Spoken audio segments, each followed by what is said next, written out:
Welcome back to the 2-Minute Warning. Today I'm taking a look at the Indianapolis Colts and going over the 3 secrets to them winning the Super Bowl in the upcoming season. But before that topic, question for those of you viewing: what is your Colts record prediction for 2021? And of course, keep into consideration that there's going to be 17 games. I'll give my answer at the end.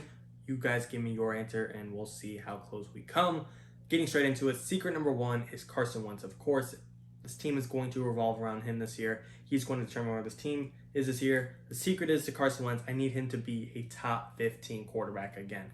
I don't need MVP Wentz. I don't need Mahomes, Rodgers, Russell Wilson, Deshaun Watson, Tom Brady, Josh Allen play. I need a top 15 quarterback play. Get around the range of a Kirk Cousins, Derek Carr, Ryan Tannehill. Guys that aren't going to carry your teams, but they're not going to drag you down. They're going to be efficient. They're going to be consistent. They're going to be productive. They're going to get the job done. That's what I need from Carson Wentz. I don't need 45 touchdowns, 5 interceptions, 5,000 yards. I need a 4-to-1 touchdown to interception ratio. However you get that, that is a number I'm looking for. I need consistency, efficiency, productivity. I need a good, safe output from Carson Wentz that is top 15 style.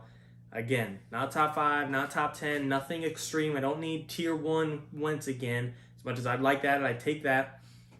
Top 15, I think, will do for this Colts team just because of the amount of talent around them, and I think it's very possible. A lot of people have him around bottom 10 right now, and I can't blame them for it. I'm not a Colts fan, but I am a Carson Wentz fan, and it's hard for me to make an argument to say he was not bottom 10 last year. However, I have a strong argument to say he won't be to bottom 10 this year. He's getting a much better upgrade at coaching staff, in my opinion. Just him being with Frank Wright again is huge. Last time Carson Wentz was in MVP form, he had Frank Wright. Backfield, as big of an upgrade as you can get for the most part. Going from Miles Sanders, who actually I'm pretty fond of, but they didn't run with his offense pretty consistently, to up-and-coming Jonathan Taylor, Marlon Mack, Nyheim Hines. That's a deep backfield. That's a lot of talent there between 3 running backs. Offensive line going from one of the most banged up, one of the worst in the league, to one of the best in the league. Receiving room, not the most stellar by any means, but some up-and-coming talent. You got, I don't want to say old man T.Y. Hilton, but older T.Y. Hilton, up-and-coming Michael Pitman, Paris Campbell, Zach Pascal, reliable Jack Doyle. He's got the offense. He's got the defense to rely on. Carson Wentz, I need top 15 for him. Top 15 quarterback in the league, and I do think the hopes are high for the Colts, but that's not it. Number 2 for the secrets is I need the Colts to be in the range of a top 5 defense. I know that's easier said than done. I'm not saying they have to be top 5. I just need them to bounce around that realm. Maybe a 5 through 10 range, I guess I should say. Maybe a top 10 defense. I need them to be top tier, really carry this team if Carson Wentz has some struggles and has some growing pains there early on. I really want around that top 5 range, between 5 and 8. I don't really want top 10 and they're number 10 or 9. I want them to be in the upper half of the league, the upper tiers of the league, but top 5 is tough. You got the Steelers, you got the Rams, you got the Bucks, you got the Ravens, you got the Dolphins, you got the Bears, you got the Vikings. There's some great ones out there. Those are not in order by any means for my rankings, but I'm just saying there's some tough teams out there. The Browns, they've addressed theirs by far this year.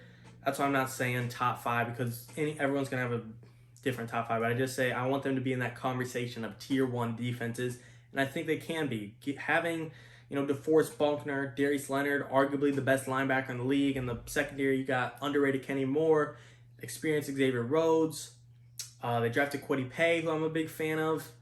They got some talent on this team. They're already arguably in that top 5 range on paper. I just need them to execute and that to come into real fruition, actually happen live. They got, I don't know how to say his name, okay? Dale Odebingo in the second round, pass rusher. Excuse me on that pronunciation.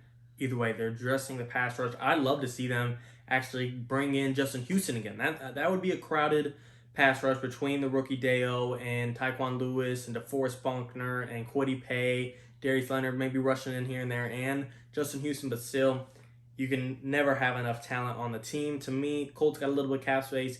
Justin Houston's just still searching around for a paycheck, and he's not too expensive. I know there's some risk to him. He's old, can get banged up, but still, that would be a crazy pass rush in my opinion. I think they kind of replaced him with Kwity Paye, but still, who knows? It's worth a thought. Either way, without him, I think they can and will be around that top 5 range. Again, I don't expect them to be number 3 or 4, the 3rd or 4th best defense, but I don't want them to be 10th either. I need them to just be in the middle of the pack when it comes to the best defense in the league, and I do think they can have Super Bowl hopes. Number 3 on the list, this is kind of 2 and 1 because I don't think either of them by themselves are enough to address them as a whole secret. But the first one is Jonathan Taylor, first one of the third secret. Jonathan Taylor needs to continue to improve. He cannot let his foot off the gas pedal, and we need to see the Colts give him the starting job. Not that he doesn't have it today, but I could see it with a very talented backfield. Marlon Mack, Nyheim Hines, it getting jangled up, guys not realizing what their role is. Marlon Mack, a guy that's actually pretty good, might not be comfortable being the third best back on his team. He might believe he should be a starter somewhere. So I think it could cause some controversy and some debate. Maybe either way, however they figure it out, I trust Frank Reich. I trust the Colts front office. I trust this offense to figure it out. I need Jonathan Taylor to continue to improve, to continue to play like a top 10, top 5 running back. I need him up there with the big dogs, with the Saquons, with the Derrick Henrys, with the Christian McCaffreys, with Dalvin Cooks, Nick Chubbs, Alvin Kamara's. I need him to be up with those guys or just on their heels. I need him to keep improving. And number two, part 3 or secret 3 is Michael Pitman. The Colts are betting big on this kid, and while I like him and while I like him to improve, they passed up lots of opportunities on receivers this year, whether it be in the draft, whether it be trading for Julio Jones, whether it be signing a guy in the offseason. They're betting big on Michael Pittman Jr. taking this next step forward, and they didn't need to sign a guy. Michael Pittman will become the number 1. T.Y. Hilton will be as good as a number 2 as you could get.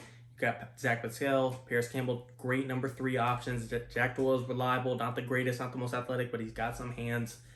They're betting big on Michael Pittman to take the step forward and be the number 1 guy on his team, and I need to see it happen if they want to fight for the playoffs, fight for a Super Bowl. He needs to take this big leap, this big jump that they're expecting him to. So those are the 2 of the 3 secrets, 2 of part 3, secret number 3, excuse me. I'm getting a little jumbled up just having the 2 parts, but again, just to go over real quick, 3 secrets are: I need Carson Wentz to play as a top 15 quarterback. I need the Colts to be around that range of a top 5 defense. In the last 2 combined in secret 3, I need Jonathan Taylor to be on the heels and be one of the best running backs in the league. And I need Michael Pittman to play like the number 1 wide receiver they're looking him to be. I think he can get there, but they're just putting a little too many eggs in one basket for my liking. I think that's a little too much risk. And even if he does take this next step forward, would it have hurt to have a backup plan, an extra rookie receiver, extra free agent receiver, extra Julio Jones? I don't think it would have, but I get it. It's fine. Colts is here. I think they're one of the more underrated teams. They're a dark horse Super Bowl team for me. Of course, all of it is going to come down to Wentz, in my opinion. The defense is going to do their job. The offensive line is going to do their job. Jonathan Taylor is going to do their job. Can Carson Wentz do his job? And then some. We'll have to see. That's the biggest factor. Of course, you guys tell me, do you agree or disagree with my secrets? Referring back to the question today, where do I have the record of the Colts being? They got a tough schedule this year, in my opinion. They got to play the NFC West, got to play the Titans twice. All those games could be potential playoff teams they're playing. I'm going to give them a little bit of leeway and say between 10-7, 12-5, 11-6 would be my exact prediction if you force me to pick one, but I could see a +1, -1 range on that team this year. I like them a lot. I think they're a little underrated, and I think with those 3 things, they're not necessarily a Super Bowl favorite, but they are a Super Bowl contender. You guys tell me, do you agree or disagree? As always, and of course, thank you for watching, guys. I truly appreciate it. 2 minute warning.